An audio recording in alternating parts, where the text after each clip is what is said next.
네, 안녕하세요. 부자 되는 방송 815 모니터 문을 활짝 열었습니다. 저는 진행을 맡고 있는 아나운서 김성숙이라고 합니다. 안녕하세요. 임수열입니다. 네, 반갑습니다. 네, 안녕하세요. 네, 저희가 지난주에 가상화폐에 대해서 많은 이야기를 나눠봤잖아요. 예, 그렇죠. 네, 예고했듯이 오늘도 이 가상화폐와 관련된 분을 모시고 또 두 번째 시간을 가져볼까 합니다. 먼저 오늘 초대한 네. 게스트분을 잠깐 소개해 드리도록 하겠습니다. 나는 가상화폐로 3달 만에 3억을 벌었다라는 책의 저자이신데요. 원래는 이분께서 스피치 아카데미를 운영하셨다가 작년에 이 책을 출판한 후에 가상화폐 전문가로서 현재 명성과 큰 돈을 벌고 계신다고 합니다. 또 그 과정에서요, 이 다단계 사기에서도 연루가 돼서 곤욕도 치렀다고 하는데요. 정말 파란만장한 시간을 보낸 분이시라서 아마 오늘 나눌 이야기가 많지 않을까라는 생각이 좀 듭니다. 오늘 저희와 많은 이야기를 나눌 빈현우 작가님을 모시도록 하겠습니다. 안녕하세요. 반갑습니다. 네, 안녕하세요. 어서 오세요. 네, 반갑습니다. 안녕하세요. 예. 외모를 봐서는 굴곡이 없으셨을 것 같은데. 네, 좀 편안한 인상이시지만 네. 정말 우여곡절을 많이 겪으신 분이에요. 예. 일단 제가 먼저 첫 번째 질문을 좀 공격적으로 드릴게요. 작년에 가상화폐를 투자해서 돈 많이 버셨어요? 많이 벌었습니다. 이 책 제목으로 치면은 3달 만에 3억을 버셨던 아, 근데 이 건데요. 3억은 네. 시작이고 아주 많은 돈을 버셨다는 이야기가 있어서 작년 3월부터 6월 네. 3달간 3억을 벌었고요. 네, 그 스토리를 이제 책으로 써서 7월 달에 책이 나왔고요. 네, 그때까지만 해도 우리나라의 그 초창기라고 볼 수 있는데 그 책이 나오니까 책이 상당히 베스트셀러가 돼서 네. 많은 전문가들과 또 사람들과 투자자들이 모이게 되는 하나의 플랫폼 역할을 했고 그러다 보니까 많은 기회들이 생겨서 뭐 작년 말 기준으로는 돈을 조금 더 벌긴 했었고요. 네. 방금 말씀하셨다시피 다단계 사기 사건에 연루가 되어서 또 돈을 잃기도 하고 또 사람도 잃기도 하고 그런 우여곡절을 많이 겪었습니다. 그러니까 어떻게 생각이 들었냐면은 저도 이제 사실 그 다단계 그 피해자 어떤 그 대책위 회장인가 뭐 이렇게 해가지고 그 대책위로 해가지고 방송하시는 걸 본 적이 있거든요. 네. 그래서 아 다단계로 잠깐 버셨다가 다 잃으셨나 보다 이렇게 생각을 했었단 말이죠. 사람을 많이 잃었고요. 예. 돈도 좀 잃었고요. 네. 그리고 또 뭐 서두에 이런 말씀 좀 드리고 들어가야 될 것 같은데 작년 말 기준으로는 사실 많이 벌었다고 볼 수도 있는데 네. 작년 말 기준으로 가상화폐, 그러니까 암호화폐라고도 많이 네, 하니까 네. 뭐 일단 혼용해 쓸게요. 네. 제 책은 이제 가상화폐 책이니까 암호화폐 자체가 작년 말 기준으로 거의 한 심한 경우는 100분의 1 정도로 하락을 했기 때문에 저 같은 경우는 이제 제가 뭐 암호화폐 투자 전문가라고 하고 있지만 작년에 많은 사람들이 돈을 벌 때 저는 그분들보다 조금 더 버는 수준 그리고 올해 들어와서 많은 사람들이 엄청난 돈을 잃었을 때 심지어는 100분의 1 토막 네. 이래까지 났을 때 저는 그 사람보다 조금 덜 잃은 수준 그 정도로 이해를 하시면 작년에 많이 벌었다가 지금 또 많이 잃기도 했다. 근데 보통 사람들보다는 좀 덜 잃은 수준이다. 그렇게 이해를 해주시면 그러니까 어쨌든 결론적으로 많은 돈을 버셨다는 거죠. 벌었었다. 벌었었다. 과거형인가요? 예, 알겠습니다. 아니면 이게 또 우리가 이걸 또 통장을 또 확인할 수가 없으니까. 자, 그러면 가상화폐에 투자하는 방법도 여러 가지가 있지 않습니까? 네, 네. 그런 방법들에 대해서, 그러니까 어떤 방법들에 투자를 하셨는지. 크게 가상화폐 투자 방법이 3가지 정도가 있습니다. 네. 작년에 이제 제가 책을 낼 즈음에 엄청나게 수익률이 좋았던 것이 채굴이었고요. 채굴. 예, 예. 그 이후에 수익률이 좋았던 게 채굴 이후에 작년 말쯤에서 ICO가 엄청나게 수익이 좋았습니다. 그래서 채굴이 수익률이 좋다는 소문이 일자 많은 사람들이 채굴을 시작했고 네. 그러자 채굴 수익률이 급격하게 떨어져 버린 거죠. 그죠? 똑같은 가상화폐를 두고 10사람이 채굴할 때와 네. 100사람, 1000사람이 채굴할 때 한 사람한테 떨어지는 그 채굴량 자체가 줄어들겠죠. 아, 그 채굴되는 양을 일정하게 일정하게 조정이 나오죠. 되나요? 일정하게 나오죠. 그런데 많은 사람들이 채굴기를 구입해서 채굴을 하다 보니까 한 사람한테 떨어지는 그 채굴 양 자체가 떨어져서 네. 소문을 듣고 막상 들이닥쳤을 때는 네. 수익률이 많이 하락했고 네. 그리고 작년 중반쯤만 해도 ICO가 많은 사람들에게 알려지지 않았어요. 근데 ICO로 돈 벌었다는 소문이 나면서 또 작년 말 올해 초쯤에서 많은 사람들이 ICO로 몰려들었죠. 네. 그러다 보니까 소위 말하는 사기성 ICO 같은 것들도 많이 나타났어요. 왜냐하면 예전에 우리 코스닥 광풍 불 때처럼 네, 네. 묻지마 투자가 그냥 일어난 거죠. 네. 그러다 보니까 많은 사람들이 ICO 사기를 당해서 누가 돈 벌었다더라. 뭐 삼성전자는 몇백만 원 하지만 싼 주식 사듯이 비트코인은 뭐 몇백만 원, 심지어는 2천만 원까지 올라갔는데 비싸니까 싼 거 10원짜리, 100원짜리를 하는 거예요. 그러다 보니까 많이 사기를 당하기도 했고. 그러니까 다시 말씀드리면 가상화폐 투자법에는 채굴, 네. ICO, ICO. 그다음에 보통 주식처럼 장에서 사고 팔고 하는 거래. 거래소에서. 이 세 가지가 영어로 하면 마이닝, ICO, 그다음에 트레이딩 세 가지가 있는 거죠. 아, 그러면 그 우리 빈 대표님은 그 세 가지 방식 중에서 어떠한 것으로 작년에 돈을 버신 거예요? 채굴로는 돈을 벌지 못했습니다. 뭐 거의 또 채굴이 그 사기하고 연관된. 네, 사기가 연관이 되었고 저도 채굴의 초창기에 들어간 건 아니라서 네. 제가 처음에 들어갔을 때는 수익률이 꽤 됐었는데 들어가고 나서 한 달, 두 달 전부터 수익률이 급격히 하락해서 채굴기라는 게 보통 한 1년 정도를 이렇게 보고 이제 채굴기를 구입해서 돌리는데 한두 달 만에 채산성이 급격하게 떨어져가지고 채굴로는 돈을 못 벌었고 ICO도 지금 ICO로 돈을 벌지 못했어요. 아. 잃었어요. 결국은 제가 돈을 번 것은 투자죠. 거래소에서 네, 구매. 그러니까 일반적으로 주식에서 돈을 벌듯이 괜찮은 알짜배기 코인에 투자를 해서 그러니까 코인 숫자가 지금 한 2,000종, 3,000종 정도 되는데 상장된 것만 네. 그 중에서 10위권 밖으로도 아니고 그 10위권 안에 코인을 가지고 돈 번 게 거의 다라고 볼 수 있죠. 제일 처음에 돈 번 게 이제 이더리움으로 이더리움. 예.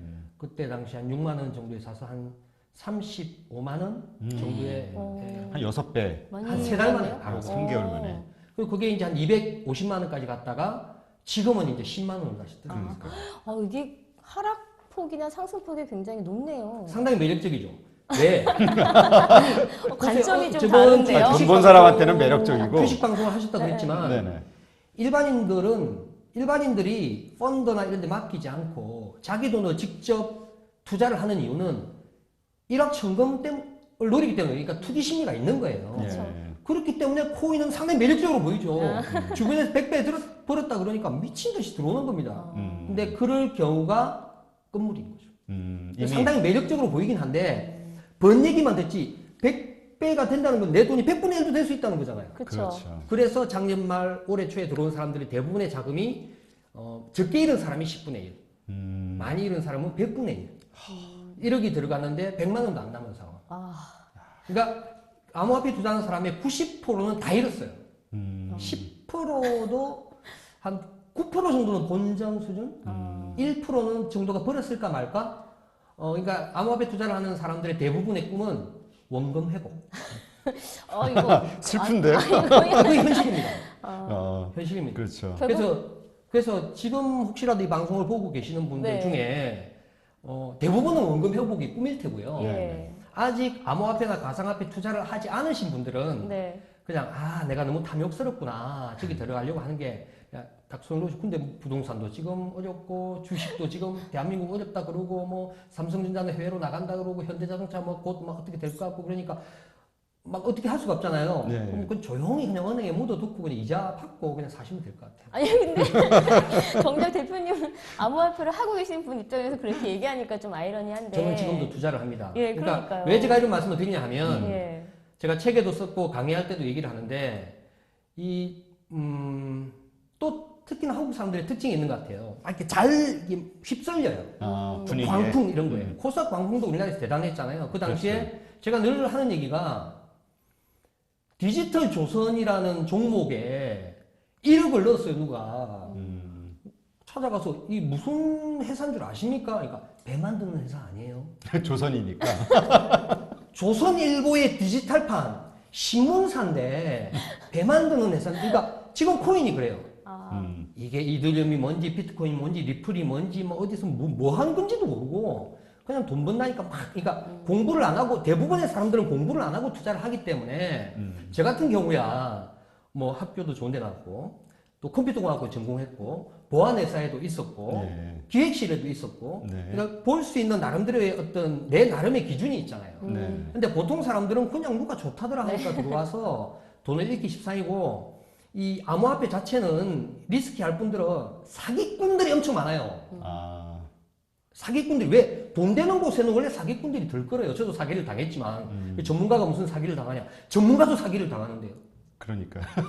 좋은 코인이라고 막 그죠? 삼성에서 코인 발행한 적이 없는데 삼성 코인이라고. 사람들이 야 삼성 코인이래. 그 왜 삼성 코인 아니라잖아. 그러면 야 삼성 코인이라고 말하면 안 되잖아. 아. 삼성에서 근데 진짜 삼성 코인 맞아. 이렇게 얘기하면 사람들이 넘어가는 거죠. 그래서 그 탐욕과 이런 것들 때문에 엄청나게 돈을 잃을 가능성이 크기 때문에 웬만한 뭐 강심장 내지는 분석력 내지는 엄청나게 공부를 하지 않는 이상은 아예 안 들어오는 게 낫다. 아직 발을 담그시지 않은 분들은 이것을 이 방송을 기회 삼아서 좀 말씀드리고 싶습니다. 예. 대표님 말씀은 무조건 하지 말라라는 게 아니라 하려면 제대로 공부하기 제대로 시작하다라는 얘기인 것 같은데 제대로. 사실상 원래 고수익이 있는 데는 고위험이 따를 수밖에 없는 것 당연하죠. 같아요. 그래서 가상화폐도 좀 그런 공간이 아닌가라는 생각이 드는데 아까 말씀하신 게 채굴, ICO 또 거래소인데 네. 그중에서 거래소에서 이제 수익을 받으신 거잖아요. 네. 그럼 이제 향후에도 이제 뭐 채굴이나 ICO 쪽은 별로 투자 생각이 없으신가요? 채굴은 지금 현재로 봐서는 가망이 없을 것 같고, 그러니까 앞으로 어떻게 될지 모르겠는데 네. 채굴기가 엄청나게 채굴이 인기가 있다면 채굴기 가격도 상승했다가 지금은 채굴기들이 전부 중고로 시장에 막 덤핑 나와 있는 그런 상황. 네. 그러니까 아무도 채굴을 하지 안 하려는 상황. 물론 뭐 또 역발상하는 사람들은 지금이 기회다라고 할 수도 있겠죠. 뭐 세상 모든 것들은 돌고 도니까. 근데 채굴은 저는 확인하고 들어가는 스타일이라서 채굴은 아닌 것 같고요. ICO는 기회가 있어요. ICO는 기회가 있는데 정말 볼 줄 알아야 돼요. 그러니까 ICO로도 작년에 돈은 못 버셨다 그랬잖아요. 오히려 손해 봤다 그랬잖아요. 돈 번 것도 있고 손해 본 것도 있는데 그 돈 번 것 비율이 훨씬 적어요. 근데 이게 이 코인이 좋다고 해서 오르는 것도 아니고, 그러니까 우리 주식도 그렇지 않나요? 회사가 좋다고 해서 무조건 올라가는 것도 아니에요. 그러니까 뭐 자본, 마케팅, 기술, 그 다음에 뭐 회사 CEO, 그 다음에 세계적인 영업 현황, 뭐 거시경제, 뭐 달러, 원화 차이, 뭐 이런 거 다 봐야 되잖아요. 근데 코인도 그런 거 하나가 딱 걸리면 못 올라가는 거예요. 저 나름대로 분석을 한다고 하긴 했는데 그렇게 재미는 보지 못했습니다. 그만큼 힘들다는 거예요, 코인 자체가. 그렇겠네요. 전문가도 힘든 분야네요, 결국에. 그러니까. 근데 대표님, 제가 앞서서 프로필 소개해드릴 때 원래 본업은 스피치 아카데미 운영하셨다라고 하셨거든요. 어떻게 그렇게 하다가 그 아주 이렇게 가상화폐 거리가, 쪽으로 먼데. 빠지셨는지 궁금해요. 저는 아까 말씀드렸다시피 컴퓨터 공학을 전공했어요. 네. 그것도 스피치랑 관련이 없는데 예. 제가 오히려 해야 되는 거 아닌가 싶은데 스피치 아카데미. 그러네, 전공에는. 네, 네. 잘하실 것 같습니다. 컴퓨터 공학을 전공했는데 네. 사람들 앞에서 말을 너무 못하는 거예요. 어머, 그러셨어요? 네, 너무 못해서 뭐 이런 뭐 카메라 울렁증, 뭐 대중 앞에 서면 완전히 뭐 거의 쫄아가지고 한마디 말도 못하고 그랬었는데 공부는 잘했죠. 근데 직급이 올라갈수록 이게 사람들 앞에서 발표도 해야 되고 리딩도 해야 되고 그런 일이 많이 일어나잖아요. 그러니까 회사 같은 데서 제가 버틸 능력이 없는 거예요, 더 이상. 예. 맨날 개발만 할 수도 없고 개발이야 새로운 애들이 올라오면 치는 거고 새로운 기술들 제가 계속 할 수도 없고 그래서 이제 여러 가지 우여곡절을 겪다가 이거 뭘 하고 살까. 근데 주변에 보니까 책 쓰고 강의하시는 분들이 있더라고요. 네. 네. 물론 이제 뭘 하고 살까 고민했을 때, 자풀이야 같은 데 이력서를 넣으니까 연락이 막 옵니다. 오는데, 만나보면 이제 뭐 특정한 업종을 그렇게 보는 건 아닌데, 어쨌든 연락 온 거는 사실은 이제 뭐 보험, 뭐 다단계, 가서 찾아보면 뭐 공기청정기 팔으라고 보니까 다단계 방식이고, 뭐 그런 거밖에 없어. 그러면 우리나라에서 솔직히 얘기하면 그래도 이제 학벌도 좋은데, 제가 계속 학벌 얘기해서 네. 죄송한데, 화공대를 나왔어요. 네. 근데 주변에서는 뭐 할머니는 춤도 추고 그랬는데, 얘가 40 넘어가지고 포항공대 나온 놈이, 그것도 컴퓨터공학과 나온 놈이 뭐 다단계 하고 이러면 좀 좋게 보진 않잖아요, 한국에서는. 그렇죠. 예. 저도 제가 하면 자신 있었어요. 근데 굳이 주변 사람들한테 그런 말까지 들어서 되겠나라는 생각이 있어서 그럼 뭘 하고 살까 고민하다가 주변에 보니까 막 강의하시는 분들 강의를 뭘 해야 될지 고민되니 강의를 들을 거 아닙니까? 너무 멋있어 보이는 거예요. 야, 그래서 나도 한번 책을 써보자라고 했는데 할 줄 아는 게 있어야죠. 그래서 내가 제일 잘하는 게 뭐지? 라고 했더니 뜨는 거. 사람들 앞에서 뜨는 걸 제일 잘하더라고요. 그러면 뜨는 걸 가지고 책을 쓸 수 없잖아요. 뜨는 걸 극복해야지 책을 쓸 수 있잖아요. 그렇죠. 많은 강사들이 고난을 극복한 걸 스토리로 책을 쓰더라고요. 그 나는 이 뜨는 걸 극복해서 책을 쓰자. 그래서 뜨는 걸 극복하는 여러 가지 이벤트를 하면서 결국은 극복했다고 스스로를 세뇌시키면서 책을 썼죠. 그리고 나서 이제 사람들 모아서 강의도 하고 스피치를 가르치는데 엄청 떨리더라고요. 너무 정말 역발상이네요. 그러니까 극복이 다 안 된 네. 거죠. 일단 저지르고 보는 스타일인 것 같아. 네, 그래서 막 근데 하다 보니까 늘잖아요. 네. 그 자기 이제 먹고 살 길이 막막하니까 어떻게든 먹고 살아야 되잖아요. 그러니까 나는 스피치 강사가 안 되면 안 되는 거예요. 열심히 해가지고. 근데 하다 보니까 야 이거 내가 언제까지 이걸 할 수 있을까? 이거는 뭐 내가 이걸 기업을 차릴 수 있는 것도 아니고. 그래서 고민하던 차에 야 이거 스피치는 답이 없다 하는 차에 누군가 가지고 뭐 야 이더리움이 뭔지 아니? 이렇게 물어보는 거예요. 그래서 비트코인은 아는데 이더리움은 몰라요. 그랬더니 이더리움 대단한 거야. 그래서 대단한 거라길래 공부를 해보니까 대단한 근거예요. 그래가지고 제가 제 강의실을 마련하려고 모아놓은 돈이 5천만 원이 있었어요. 네. 맨날 이제 빌려서 하다가 내 강의실 가져봐야 되겠다. 네. 하고 모으고 있는 돈이 5천만 원이 있어요. 그 5천만 원 몰빵 해버렸죠 그냥. 그때 그렇게 살아요 제가. 몰빵 해버려가지고 그게 근데 나름대로 분석을 했어요. 처음에 분석할 때 이더리움 한 2만 원 했는데 한 달 동안 분석을 열심히 야 이거 정말 새로운 기술이고 이건 정말 어떤 화폐 민주주의 제가 이제 이름 붙인 게 화폐가 민주주의가 아니잖아요. 어떤 놈들이 막 지 맘대로 찍어내잖아요. 달러 같은 경우도. 그렇죠. 누구는 열심히 해서 돈을 버는데 국가도 마찬가지죠. 대한민국은 열심히 무역을 해서 달러를 벌이려는데 이놈이 막 찍어내요. 이 불공평하잖아요. 야 이거는 화폐 민주주의 전 세계적인 하나의 금융계획이 될 수도 있겠다. 근데 될 수 있는 거는 그 다음 문제고 될 수 있는 가능성을 발견한 거죠. 가능성에 투자하는 게 주식이고 투자잖아요. 그래서 야 이거 뭔가 좀 엄청나게 가격 상승이 있겠다 싶어서 2만 원 할 때 연구를 했는데 한 달 동안 공부하다 보니까 6만 원이 돼 있는 거예요. 3배 올랐네. 오, 예. 안 되겠는 거예요. 네. 그래서 이제 5천만 원 바로 확 그냥. 그래가지고 한 작년 3월에 살 때 한 12월 정도 되면 한 30만 원 되겠거니 나름대로 이제 생각을 가지고 뭐 3억이면 뭐 되겠다 이렇게 했는데 6월 달에 3달 만에 이제 한 3억이 된 거예요. 그걸 팔고 막 이제 제가 책을 써봤잖아요. 네. 그러니까 책을 2번 썼거든요 그때까지. 그래가지고 책을 딱 내고 이제 강의는 익혔으니까 네. 책을 내고 나름대로 이제 백그라운드가 이제 컴퓨터나 보안 쪽이 있으니까 그 이해를 바탕으로 책을 내고 강의를 하고 책을 내고 강의를 하고 강의가 좀 잘 되다 보니까 많은 사람들이 전문가라고 인정해주고 뭐 많은 경제지 뭐 정권사에서 초청 강연이 오고 그래서 여기까지 온 거예요. 그게 이 시기가 참 잘 맞으셨는데 네. 근데 왜 작년에 이 암호화폐, 가상화폐 붐이 폭발적으로 일어났을까요? 이유가 뭐라고 생각하세요? 작년에 폭발적으로 일어난 이유는 뭐냐면 많은 사람들이 이제 암호화폐에 대해서 어느 정도 알기 시작했어요.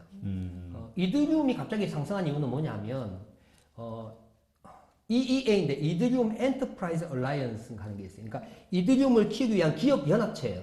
여기에 삼성 SDS가 가입을 했어요. 야, 삼성이 가입을 하다니. 그러면서 우리나라에서부터 붐이 일어나서 이더리움이 올라가기 시작했고요. 작년 말에 비트코인이 작년 초에 한 200만 원, 한 요 정도 하다가 작년 말에 한 2,500까지 뛰었잖아요. 그 이유는 뭐냐면 이제 막 이더리움을 계기로 많은 사람들이 비트코인도 알고 이더리움도 알고 리플도 알기 시작했어요. 네. 시작했는데 여전히 의심은 남아있죠. 이게 뭐야 이거? 그렇지. 실체가 없으니까. 사기 아니야? 유시민 씨도 방송에 나와서 이거 투입투기다, 뭐 폭탄 돌리기다, 결국은 제로로 수렴한다. 뭐 네. 그러니까 사람들이 야 이거 투자는 하고 싶은데 상당히 리스키했던 거죠. 그런데 작년 8월, 9월쯤에 어떤 소문이 나기 시작했냐면 미국 시카고 선물 거래소, 네. 시카고 옵션 거래소에서 비트코인 선물 상품을 출시한다. 비트코인 옵션 상품을 출시한다라는 소문이 나기 시작하고 정권사에서 막 탐문을 해보니까 그게 사실이었던 거예요. 예. 그래서 우리나라에 있는 정권사에서도 전부 다 비트코인 선물 상품, 옵션 상품을 준비하기 시작했어요. 심지어는 한국 거래소, 네. 거래소에서조차도 야 우리도 준비해야 되는 거 아니냐? 라고 저를 불러서 강의까지 들었어요. 그 정도로 막 미국에 한번 우리도 가야 되니까 그러고 있었고요. 실제로 12월 달에 그 비트코인 선물하고 옵션 상품이 출시가 됩니다. 예. 그러니까 출시되는 걸 아는 사람들이 막 사기 시작해 이 소문이 나면서 무슨 얘기냐면 야 이거는 그래도 기득권이나 제도권에서 인정받을 수 없는 제품 없는 상품 아니야라고 했는데 시카고 선물 거래소 옵션 거래소 딱 이제 상품 출시를 해보니까 뭐야 이거 안 되겠다 진짜 인정받기 시작했네 엄청나게 상승하겠다. 근데 그 당시에 뭐 비트코인 1억 간다고 막 책도 나오고 누가 책을 내가지고 그러니까 사람들이 막 몰려든 거고 그러다 보니까 투기가 된 거죠. 원래 이렇게 올라가야 되는데 이렇게 올라가야 정상인데 이렇게 올라가 버린 거예요. 예. 뭐 진짜 묻지 마. 네, 맞아요. 커피숍 강남 커피숍에 가면 전부 다 비트코인 얘기하고 그러니까 광풍이었죠 그때. 작년에. 그런 현상이 벌어진 거고요. 작년 말에 그렇게 올라간 것은 어떤 지금도 점점 제도권화 되고 있어요. 이걸 그냥 놔둘 수 없으니까 제도권화 시키고 뭔가 리스크도 줄이고 일반 사람들이 투자하기 좋게 뭔가 리스크도 줄일 수 있는 그런 여러 가지 제도적 장치를 마냥 그러고 있는데 이러고 있는데 사람들은 이 주식은 한 선행하잖아요. 이 투자는 네. 제도는 이렇게 가는데 확 몰려들어서 그래서 또 덕분이 아니고 그것 때문에 작년에 말에 들어온 사람들이 지금은 전부 다 이제 아까 말씀드렸다시피 10분의 적게는 10분의 많게는 100분의 그러니까 아주 피해가 엄청난 거예요. 그러니까 이런저런 결과들 때문에 암호화폐 관련된 사업이나 이제 투자를 한다 이야기를 들으면 주변 사람들이 그거 투기다, 사기다, 막 이런 그쵸. 부정적인 얘기를 막 한단 맞아요. 말이에요. 네. 이거에 대해서 뭐 반론이 있으세요? 저는 암호화폐나 이제 암호화폐의 근간 기술이 블록체인 기술이고 네. 블록체인 기술을 활용한 하나의 어떻게 보면 이제 애플리케이션 이게 이제 코인이고 이제 암호화폐인데 이 자체의 기술은 우리가 키우고 연구하고 국가적으로도 오늘도 보니까 4차 산업 뭐 혁명 예산 이렇게 막 편성되고 했던데 그 안에 들어가서 국가적 키워야 될 것이긴 한데 그러니까 엄청나게 유망한 산업 분야죠. 많은 것들을 혁신시킬 수 있는 산업 분야인데 이것이 돈하고 연관되면서 돈을 벌 수 있다 그러니까 많은 사람들이 들어와서 그러니까 이 산업 자체 암호화폐에 관련된 연관된 산업 자체 코인까지도 ICO까지도 이 자체는 괜찮은 산업이라고 생각해요. 괜찮은 투자체이긴 하고 근데 이 자체가 문제가 아니라 들어오는 사람들이 투기를 조장하는 거죠. 그러니까 돈이 나쁜 게 아니잖아요. 사기를 돈으로 치잖아요. 그럼 돈이 나쁜 겁니까? 사기가 나쁜 거고 사기꾼이 나쁜 거죠. 돈으로 투기도 하고 아파트가 나쁜 건가요? 아파트로 투기를 하는 사람이 나쁜 거죠. 코인이나 블록체인이나 암호화폐가 나쁜 건 아니고 여기 들어오는 사람들이 막 자기가 나도 나를 속이고 나도 너를 속이고 그러면서 막 사기 이런 것들이 근데 어떻게 보면 이 떠는 산업에는요 이 인간의 투기 사기가 안 들어올 수가 없어요. 구득이 무서워 장 못한 겁니까? 그러면 이게 막 떠는 산업인데 투기꾼 사기꾼이 안 들어오면 이건 이상한 산업인 거예요. 이거는 돈 되는 산업이 아닌 거예요. 돈 냄새 제일 잘 맞는 놈들이 투기꾼 사기꾼이잖아요.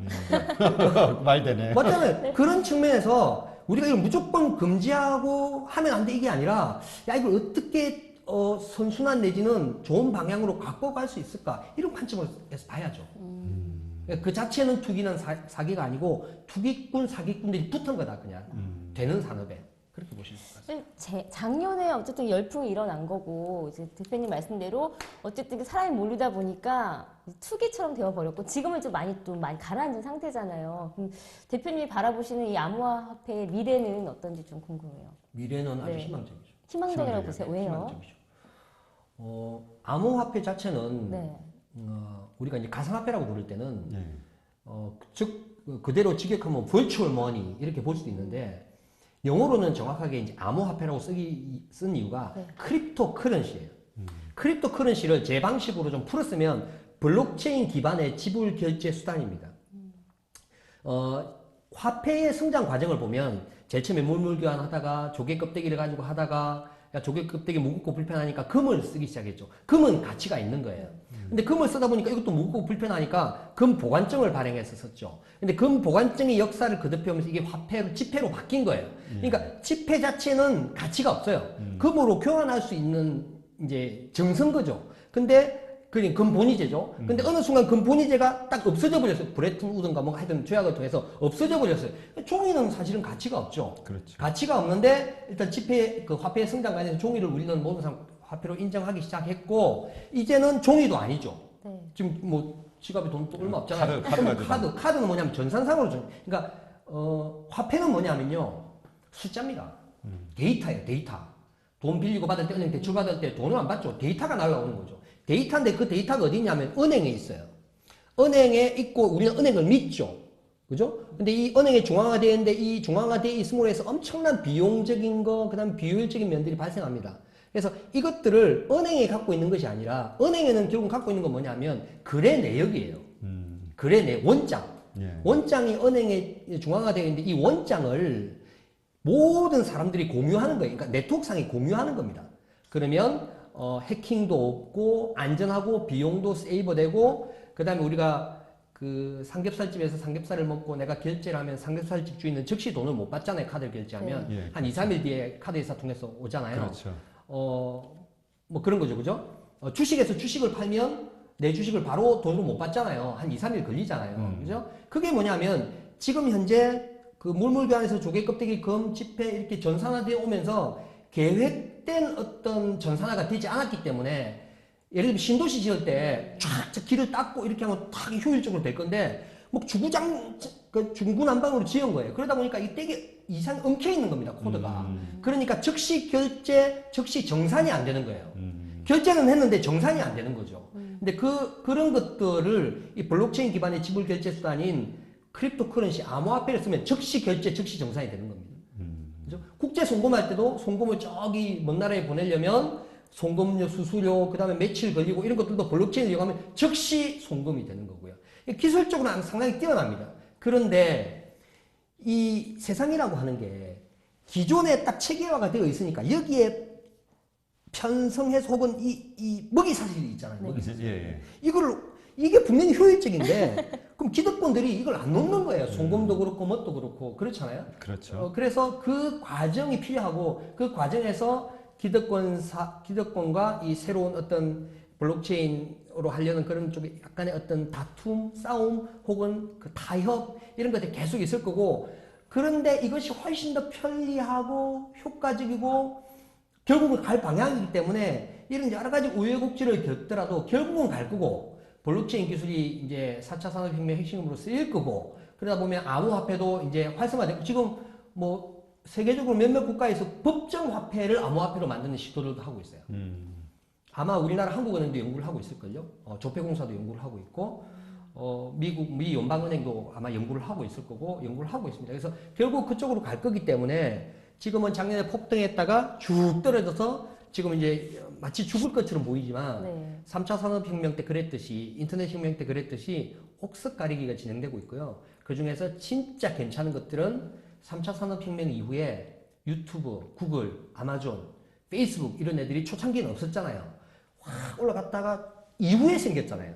지금 그 한번 폭등했다가 지금 뭔가 새로운 기술들을 계속 연구하고 있고요. 그런 아마존, 유튜브 같은 기업들이 이 블록체인을 이용해 생길 겁니다. 우리나라는 뭘 해야 됩니까? 지원을 해야죠. 적극 지원을 해야죠. 그죠? 결국은 아까 그 질문에 대한 답은 결국은 다시 옥석 가리기 이후에 올라갈 거다. 그래서 투자로 보면 어떤 코인이 그런 코인이 아직 안 나왔을 수도 있어요. 지금 연구되고 있는 기술이 어떤 것들이 코인으로 나왔을 때 과연 이게 유튜버가 되고 아마존이 되고 지금 현재 뜨고 있는 뭐 넷플릭스 이런 게 될 것인가 하는 그런 것들을 연구를 하면 분명히 기회는 있죠. 투자 측면에서. 결국 대표님께서는 이제 암호화폐의 미래가 좀 희망적이다라고 말씀해 주셨잖아요. 네. 근데 사실 지금 보면 많이 걱정들 하는 게 예전에 뭐 튤립 사건처럼 가치가 막 올라갔다가 한순간에 종이 조각이 될 수 있을 만큼 아마 가치가 없어지는 게 아닌가라는 부분도 좀 걱정을 하는 것 같거든요. 그러면 실제로 이게 화폐로서 가치를 가지려면 어떤 조건들이 좀 선행되어야 될 것 같다 생각하세요? 화폐로서의 가치라고 하면 화폐는 아까 제가 말씀드린 화폐는 여러 가지 기능이 있죠. 네. 그러니까 뭐 지불 기능, 뭐 가치 저장 수단 여러 가지가 있는데 근본은 뭐냐면 물물 교환에서 출발하는 거죠. 이게 그러니까 조개 껍데기가 네. 물물 교환의 매개체잖아요. 그렇죠. 그죠? 금도 그렇고 화폐는 물물 교환의 매개체예요. 이 화폐가 가치가 있는 이유는 이걸 가지고 다른 물건으로 교환을 할 수 있기 그쵸. 때문에. 근데 지금은 비트코인이나 이더리움이나 뭐나 이런 것들이 물물 교환의 매개체로서의 역할은 하지 못하고 있죠. 근데 여러 시도들이 되고 있습니다. 여러 시도들이 QR 코드를 이용해서 이제 할 수 있는 방법도 있고, 그 다음에 뭐 신용카드 안에다가 가상화폐로 직접 결제할 수 있는 그런 것도 지금 연구가 되고 있고, 그리고 국가적으로나 세계적으로 이걸 어떻게 제도화할 수 있을까 그런 것들이 연구가 되고 있고 하기 때문에 제도적으로도 만들어져요. 결국은 보세요. 국가에서 화폐를 발행하잖아요. 그렇죠. 국민을 화폐로 통제하지 못하면 뭘로 통제합니까? 뭘로 통제해요? 미국은 군사력으로 통제하지만, 그죠? 한국에서 국가가 발권력을 가지지 못해요. 뭘로 통제해요? 근데 암호화폐는 발권력을 국가가 아니라 개인한테 다 준다는 거잖아요. 그러면 현재 국가 시스템에 정면으로 배치되는 겁니다. 그죠? 그래서, 근데 이게 트렌드를 막을 수 없어요. 그래서 저는 좀 약간 먼 미래지만 국가가 지역 단위가 아니라 뭔가 다른 형태의 국가가 존재하지 않을까 약간 그런 생각도 저는 해요. 그래서 그런 식으로 국가도 국가 체제 자체까지도 뭐 공산주의, 민주주의 이런 것 떠나서 자본주의 이런 것 떠나서 체제까지도 약간 다른 형태, 전혀 새로운 형태로 바뀔 수 있다는 것을 준비를 해서 제도적으로 조금씩 안 그러면 국가가 질 수가 있어요. 제가 보기에는 뭐 파괴적인 발언이긴 한데 왜냐면 전 세계인들이 이렇게 막 소통을 하고 진짜 인터넷은 진짜 민주주의는 아니거든요. 구글 보세요. 자기들이 정보를 다 독점하고 있죠. 이게 정보가 이렇게 갑니까? 네이버가 정보를 독점하고 있죠. 그 지금 댓글 보세요. 전부 다 그 독점하기 때문에 일어나는 거잖아요. 그렇죠. 그러니까 진짜 이게 민주주의가 되는 거는 블록체인을 이용해서 되는 건데 그렇게 진짜 전 세계인이 이렇게 자유롭게 소통하고 뭔가가 이동하고 했을 때 국가가 지금 형태로 존재할 수 있을까? 그래서 그런 것들을 이거는 제가 얘기한다고 그렇게 되는 건 아니잖아요. 제가 예측을 어느 정도 할 뿐이고 그래서 국가도 어느 정도 그런 것들을 준비를 해서 점점 제도권하고 융합을 시켜서 쭉 해나가야 되고 또 실제로 그렇게 안 해가려고 하면 시간은 오래 걸리겠죠. 그러나 결국은 그렇게 될 거고 제가 봤을 때는 그래서 좀 우리나라도 다른 나라도 마찬가지겠지만 준비를 해서 국가적으로 준비를 해야 되고 블록체인 암호화폐 입장에서는 그런 게 준비가 되었을 때 이제 결제가 일어나고 왜냐하면 이걸 인정받고 그렇게 해야 되니까 제도적으로 그렇죠. 그런 것들이 점점 일어나고 우리는 이제 저 같은 암호화폐 투자하는 사람 입장에서는 그걸 모니터링 하는 거죠. 갈 길은 맞는데 왜 제 축구 났을 때면 안 되잖아요. 그렇죠. 그렇잖아요. 투자는 타이밍인데 인생 즐기면서 살아야 되는 거예요. 축구 나서 뭐 70대에서 돈 벌면 뭐합니까? 제 나이 50인데. 그죠? 그래서 그런 거 어느 시점에 될 것인가 네. 이런 것들을 잘 보면서 그럼 내가 이게 투자할 가치가 있나? 이때쯤 이렇게 되겠다 이런 것들을 보면서 제도적으로 어떻게 돼가고 있나? 야 우리나라는 세계의 정보를 내 입으로 다 볼 수 있는 것 같지만 못 보잖아요. 그렇죠. 다 뉴스도 통제되고 유튜브를 어떻게 통제할까 이렇게 고민하고 계신 것 같은데 유튜브가 통제가 될지 모르겠는데 네이버는 다 통제를 해요. 통제를 하는데 우리가 보지 못하는 여러 가지 전 세계적인 이슈들까지도 다 보면서 그죠? 분석해 가면서 이렇게 보면 분명히 기회는 있고 앞으로는 아까 말씀드렸다시피 국가적으로도 준비를 하고 있다. 심지어는 법정화폐까지도 그런 것들이 될 때 이게 물물교환의 매개체로서 역할이 일어날 거고 그렇게 되었을 때 화폐로서 기능을 하게 될 것이다. 그러면 이제 아까도 잠깐 얘기하셨지만 주식 같은 경우는 이제 기업이라는 실체가 있지 않습니까? 네. 근데 이 암호화폐 같은 경우는 이제 실체는 없단 말이죠. 네. 그럼 만약에 투자를 암호화폐에다 하기로 결정을 했다면 암호화폐에 무엇을 보고 근거를 삼아서 투자를 해야 될까요? 아까 말씀드렸다시피 디지털 조선 예를 들었다시피 소위 말하는 이것이 무엇에 쓰이는 물건인고 이걸 알아야겠죠.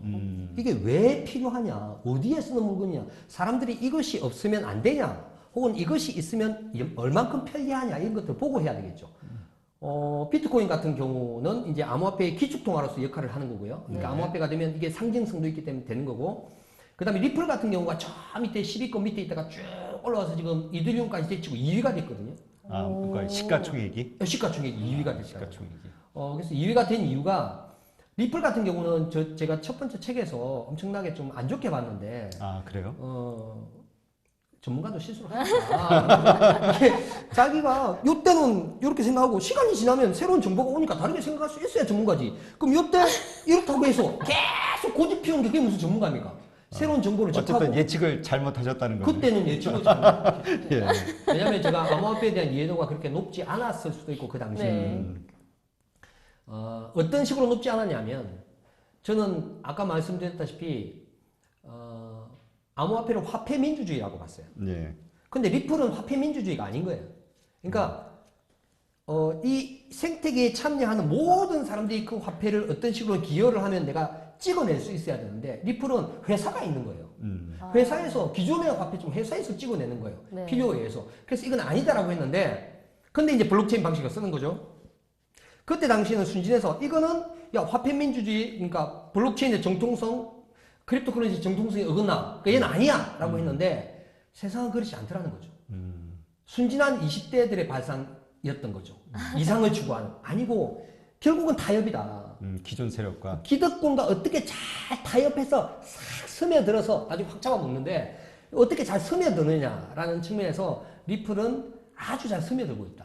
전 세계 은행들과 잘 융합을 하고 있고, 그 걔네들의 그 리플의 용도는 송금, 아까 말했듯이 송금을 할 때 즉시 송금하고 수수료도 적고, 그래서 근데 리플 혼자만 할 수 있는 게 아니고 이쪽 은행에서 이쪽 은행으로 보내면 이 은행들이 리플의 망을 써야 되겠죠. 그렇죠. 그럼 이쪽 은행도 써야 두 은행만 쓰면 되는 게 아니고 많은 은행들이 써야 되겠죠. 근데 그런 작업들을 걔네가 해나가고 있는 거고, 야, 그런 측면에서 앞으로도 리플은 유망하다. 그러니까 얘가 뭘 하는 건지를 봐야 되겠죠. 코인에 투자를, 이게 도대체 얘 기능이 뭔가? 이더리움 같은 경우는 스마트 컨트랙이라는 걸 만들어내서 이더리움을 사용하면 이제 그 블록체인 그 네트워크를 구성을 해야 되거든요. 네. 그러니까 엄청나게 어려워요, 이게. 어려운데 이더리움 뭘 했냐면, 야, 니네들이 직접 네트워크를 구성하지 말고 이더리움 네트워크를 쓰면 간단하게, 그러니까 예를 들어서 아이폰을 만들지 말고 애플이 되지 말고 앱을 만들면 되잖아요. 근데 애플이 없었으면 내가 애플을 만들고, 그죠? 뭐 애플의 OS를 만들고, iOS인가요? 아이폰 OS가? OS를 만들고 거기다가 OS까지 만들고 앱까지 만들어야 기능을 하는데, 이들은 야, 내가 앱을 개방할 테니까 개방할 테니까 이 메인넷을 위에 대비한 걸 만들어서 앱처럼 D앱이에요. 앱이란 걸 만들어서 올리면 그냥 너는 쉽게 코인을 발행할 수 있어. 라고 하는 그런 것들을 제공해서 엄청나게 코인들을 많이 만들 수 있는 계기가 됐거든요. 그런 것들을 하나하나 보는 겁니다. 야, 여기는 무슨 기능이, 도대체 얘가 왜, 아까 얘기했듯이 공부를 하라는 거죠. 근데 이제 보통 그 코인들마다가 그 상장한 거, 우리 보통 사업 계획서처럼 그걸 백서라고 표현을 하죠. 화이트 페이퍼. 아, 예. 화이트 페이퍼들이 다 있고, 그걸 통해서 이제 그 코인의 뭐 사업 목표라든가 비전, 비전이라든가 이런 걸 확인해야 되는 거죠. 백서도 봐야죠. 백서도 봐야죠.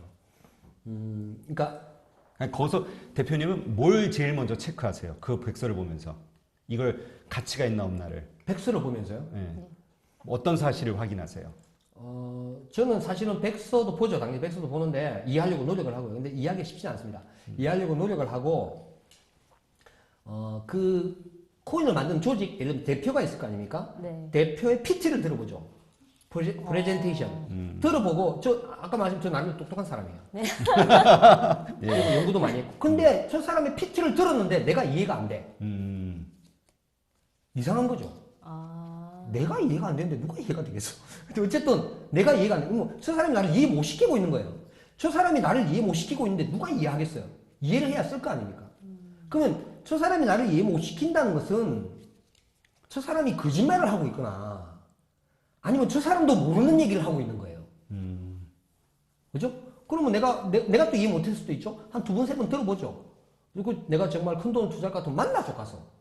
요즘 같은 경우에는 ICO나 이런 거 잘 안 돼서 만나자고 만나줘요. 이게 투자가 많이 얼어붙어가지고. 만나서 직접 설명을 들어보는 거예요. 근데 내가 이해가 안 돼? 이상한 거죠. 근데 사람들은 이해가 안 돼도 투자를 합니다. 희한한 게. 백서, 그냥 한참 때는요, 이게 카톡방에 네. 20줄, 30줄 정도 이게 텍스트가 돌아다녀요. 그걸 보고 투자를 합니다.